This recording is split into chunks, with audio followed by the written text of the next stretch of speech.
Selamat pagi, Assalamualaikum warahmatullahi wabarakatuh, teman-teman. Mohon maaf hari ini saya belum bisa live conference. Kita asinkronus terlebih dahulu. Kita lanjutkan materi yaitu tentang strategi rekrutmen.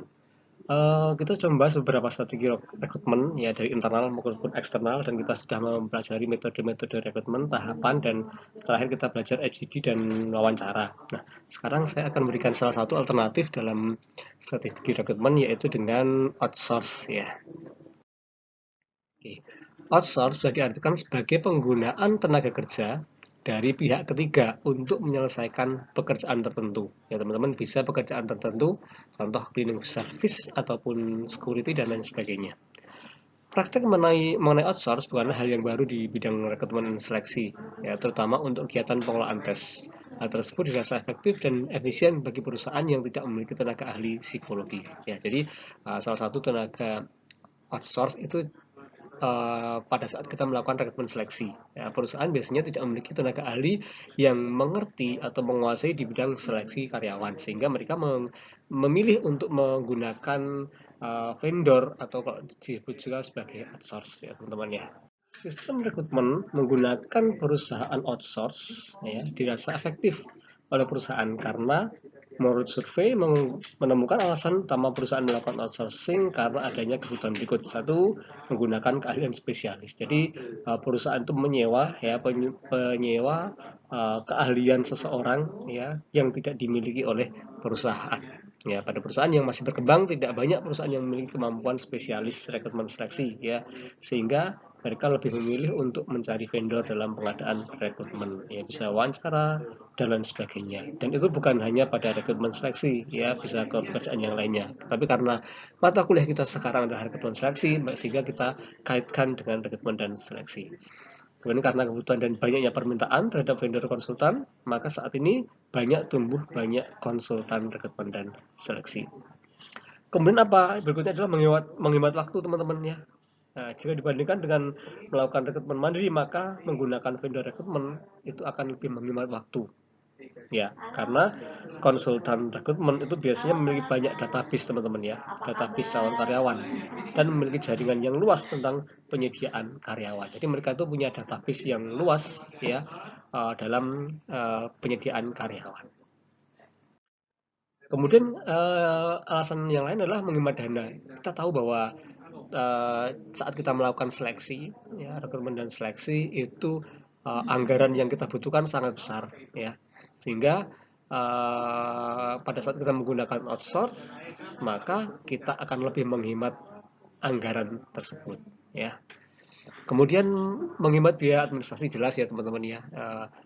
Selain seleksi, ya seleksi administrasi ini memerlukan banyak anggaran yang dibutuhkan sehingga kita bisa pangkas ya seperti menggunakan tenaga ahli.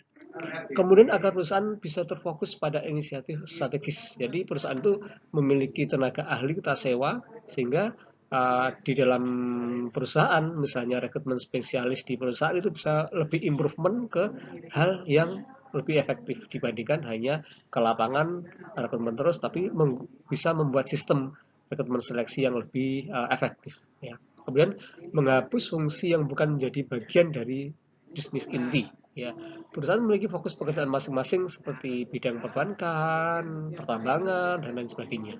Jika menggunakan jasa konsultan, ya, maka perusahaan akan fokus untuk mengembangkan bisnis inti dari perusahaan. Oke. Kemudian mendistribusikan kembali tanggung jawab yang semakin meningkat. Ya, tanggung jawab ya, job desk yang harus dikerjakan dalam sebuah perusahaan sangat banyak dan detail, sehingga dengan menyerahkan proses rekrutmen seleksi kepada konsultan, maka tugas dan perusahaan bisa didistribusikan ya, mengurangi pertanggungjawaban ya. Jika perusahaan mempercayakan proses seleksi kepada konsultan, maka hal tersebut tentu akan mengurangi beban kerja dan tanggung jawab dari divisi HR sehingga mereka bisa lebih fokus dalam pengembangan. Oke. Kemudian berikutnya adalah perusahaan memilih menyewa outsource dengan pertimbangan-pertimbangan sebagai berikut. Ya, tentunya banyak pertimbangannya. Yang pertama untuk mengendalikan biaya, jelas ya, biaya yang cukup besar kalau kita melakukan sendiri ya. Untuk mengendalikan biaya yang pekerjakan dengan eliminasi biaya tetap dan usaha untuk ahli teknologi dari perusahaan outsourcing. Jadi kalau kita merekrut karyawan khusus hanya untuk rekrutmen saja, itu kan cukup menguras dari kantong perusahaan atau gaji perusahaan. Namun kalau kita menyewa berarti by project aja, dan ini terjadi pada semua jabatan, tidak hanya rekrutmen seleksi. Misalnya kita mau kita perusahaan misalnya pembangunan jalan tol, maka kita nggak perlu semua karyawan yang ada di lapangan itu sebagai karyawan tetap, bisa kita menggunakan outsource ya. Yang kedua, untuk meningkatkan praktik terbaik, ya, sistem rekrutmen dan seleksi yang didesain oleh ahli industri, terutama seputar bidang yang muncul seperti sourcing internet dan penyaringan resume secara online. Jadi kalau memang ahlinya, maka mereka bisa menggunakan atau lebih detail, lebih ahli, dan bisa mendapatkan orang yang terbaik. Kemudian akan mempunyai fleksibilitas dalam merespon kebutuhan rekrutmen dan seleksi yang krusial seperti pendirian pabrik dan akuisisi. Oke. Berikutnya, untuk menggunakan sumber daya perusahaan outsource agar mampu mengimplementasikan perubahan yang digerakkan secara teknologi dalam keadaan yang mendesak. Yang kelima, untuk menyesuaikan rekrutmen dan seleksi dengan praktik MSDM lainnya, sehingga para karyawan dan manajer berada di tempat tepat waktu dan siap berkontribusi pada usaha-usaha untuk memenuhi tantangan usaha. Yang keenam, untuk memberikan fasilitas dalam mempekerjakan karyawan secara internasional, misalnya mempekerjakan ekspatriat. Ya. Oke. Konsultan rekrutmen dan seleksi outsource dalam rekrutmen lebih populernya disebut dengan konsultan rekrutmen ya teman-teman ya. Ya, lebih populer dengan nama konsultan rekrutmen. Nah, konsultan rekrutmen adalah perantara antara organisasi yang ingin merekrut atau klien dan individu yang mencari karir atau penugasan sementara. Ya. Hal ini tugas utamanya dapat dikatakan sebagai penjualan atau memasarkan sebuah peran dengan hadiah tinggi untuk hasil yang baik. Jadi sebuah konsultan rekrutmen seleksi itu mencoba memasarkan seseorang atau keahlian seseorang kepada perusahaan, ya, sehingga perusahaan mendapatkan imbas dari keahlian yang dimiliki dari konsultan. Nah, banyak banget tanggung jawab utama konsultan perekrut, ya.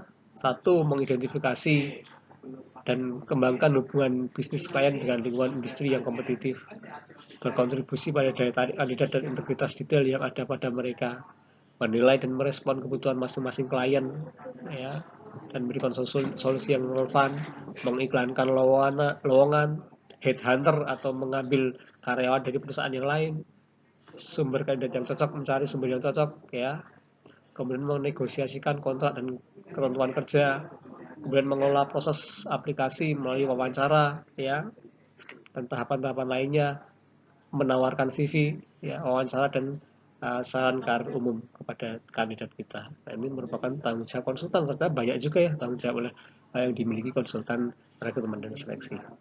Baik, mungkin itu yang bisa saya sampaikan. Terima kasih atas perhatian pagi hari ini. Wassalamualaikum warahmatullahi wabarakatuh.